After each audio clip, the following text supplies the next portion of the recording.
Assalamualaikum warahmatullahi wabarakatuh.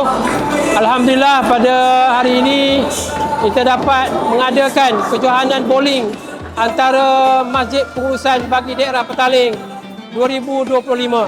Pertandingan ini ataupun perlawanan bowling ini diadakan bagi mengeratkan lagi persahabatan, ukhuwah antara tim Masjid Pengurusan dalam daerah Petaling.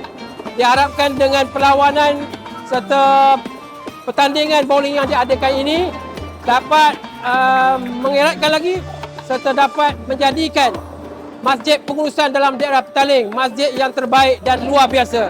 Sekian, terima kasih kepada semua, khususnya kepada pengurusan Masjid Kota Damansara yang telah menguruskan pertandingan ini bagi dijayakan.